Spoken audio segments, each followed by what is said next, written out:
if you're working too hard but still you are not fluent in English, if you're putting lots of effort but still you're not getting that fluency in English, so this video is for you. Stick with this video till its end, and I'm gonna address that approach. By following that approach, you can be fluent in this language in just few months. Okay, before coming to that method, I want to ask you something, that did you ever see the mountain climbers, how they climb mountain? They climb mountain bit by bit or in just one step. They climb mountain bit by bit. We all know. So when it comes to speak in English or being fluent in English, why we are so desperate to get result?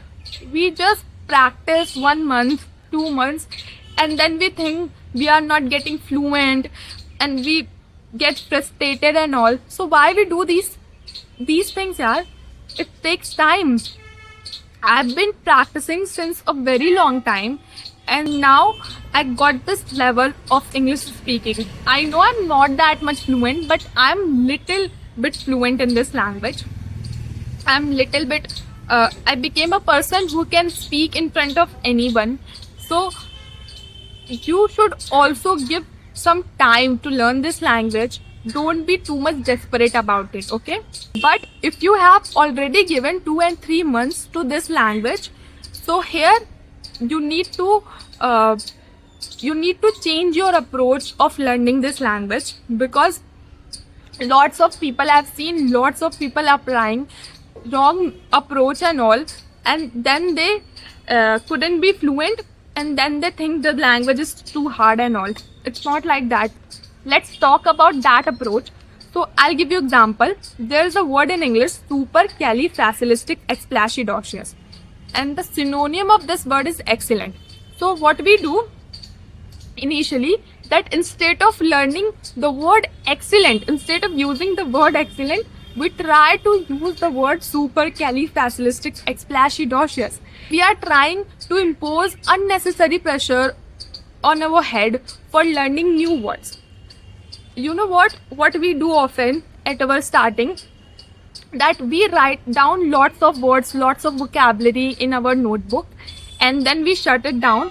We don't gonna address it, or either when we address it, we try to mug it up.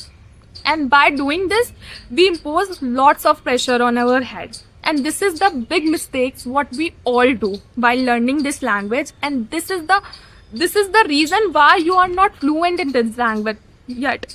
See, whatever I am speaking, it's not like that you don't know these words or these grammar sentences. If you are able to understand, that means you know about it, okay? But still, why you are not fluent?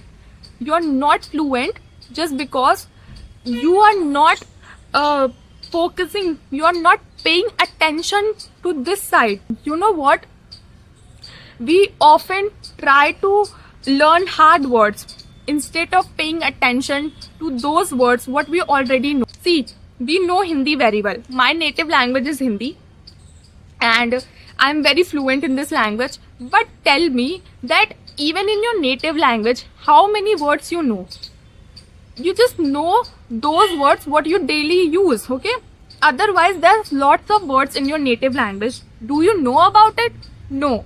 But when it comes to English, what we do, we want that we have to learn each and every word, okay? We think that now we have to learn each and every word. We don't want to skip any word and all. But that is not a right approach, I guess. Suppose you are talking with your friend in English. So while talking with your friend in English, so focus on those words when you get stuck, okay?